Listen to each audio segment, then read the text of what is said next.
Ngaruiya Junior finally niaritie na Ngaruiya arikia kurekereria ndumiriri kugerera nenda ciake cia ũkinyanĩria, ndumiriri iria arũmĩrĩri ake marakoretwo metereire muno ever since Kinyanya gukorwo akĩyumĩria na gukorwo akiuga ati Ngaruiya ni akorirwo akimwĩka matharau Kûaria Igongonainî rĩa Muigai.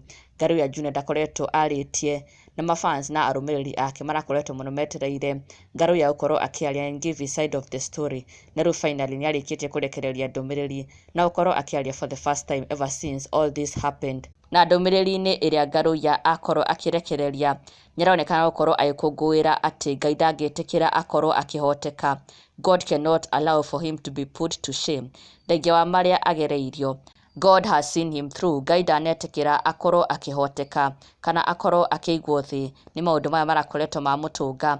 Na ndũmĩrĩri ĩno ya Ngaruiya Junior, Ngaruiya agĩshare a very positive and optimistic message, agĩkĩonania ke e mwena wa Ngai na e mwena-inĩ wa Ngai ndangĩhoteka.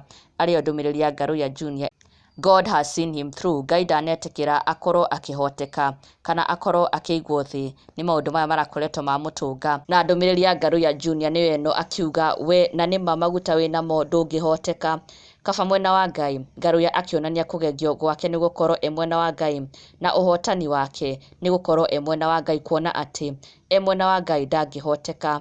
Arĩguo kũmũhanĩkĩire, Ngaruiya akiumbũra na gũkorwo agĩkũngũĩra atĩ gũkorwo e mwena wa Ngai nĩkuo kũmũhotanĩire, na Ngaruiya agakiuga e mwena wa Ngai ndangĩhoteka. Arĩyo ndũmĩrĩri ya Ngaruiya Junior ĩrĩa yagĩtiga mafans ake makĩyumĩria na njĩra nene mũno, magĩkĩmũria kana this a confirmation that he was innocent, kana atĩa arageria gũkorwo akĩmera.